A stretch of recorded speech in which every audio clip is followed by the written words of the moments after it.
মহাপুৰুষ শ্ৰীমন্ত শংকৰদেৱৰ জন্মস্থান বটদ্ৰৱাৰ সমীপৱৰ্তী বৰচিলা কটহগুৰি সোণাইপৰীয়া বৰনামঘৰত গাঁৱত অনুষ্ঠিত অখণ্ড ভাগৱত পাঠ। বিশ্বশান্তিৰ কামনাৰে সহ লোকে হাতে হাতে ধূপ চাকি বন্তি শলিতা শৰাই আশীষ গ্ৰহণ কৰে।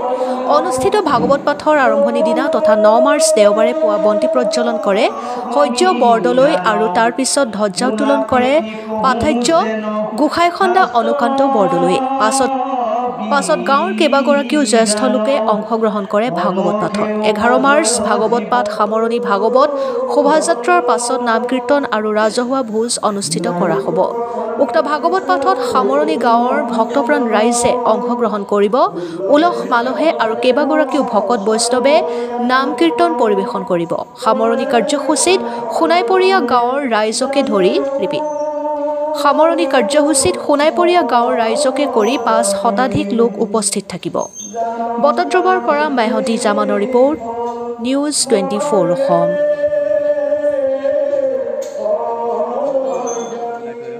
জাকিৰি নাহিকে উপাম তুহাৰি চৰণে ৰেণু শতকোটি বাৰেক কৰোঁ প্ৰণাম।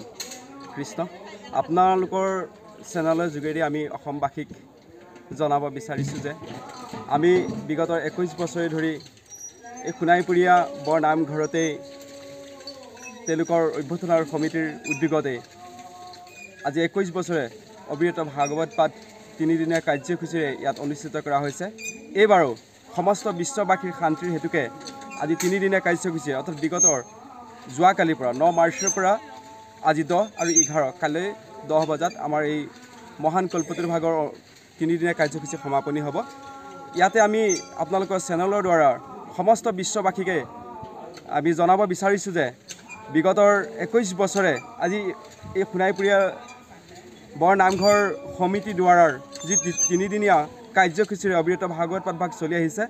আমি সনাতন ভাগৱতী সমন্বয় সমাজৰ পৰা আমি আহিছোঁ আৰু আমি পাঠাচাৰ্য হিচাপে আৰু আমাৰ ভাগৱতী সমন্বয় সমাজৰ আচাৰ্য বাপু ইয়াতে উপস্থিত আছে আৰু আমি অধম হ'ল শ্ৰী অনুকান্ত বৰদলৈ সনাতন ভাগৱতী সমন্বয় সমাজৰ সম্পাদক ডাঙৰীয়া আৰু আমাৰ এই অধমৰ দ্বাৰাই ধৰ্মধ্বজ উত্তোলন কৰা হৈছিল আৰু তাতে আমি দুআষাৰমান ব্যক্ত কৰিছিল মহান ধৰ্মধ্বজৰ বিষয় আৰু আমি আহি অতিকে আনন্দিত পাইছোঁ। তেওঁলোকৰ আপ্যায়ন আমি খুবেই আনন্দিত হৈছোঁ। তেওঁলোকে খুব সুন্দৰকৈ ভকত বৈষ্ণৱ সমস্তক আপ্যায়ন কৰিছে। কৃষ্ণ, ইমানেই মোক ক'বলগীয়া।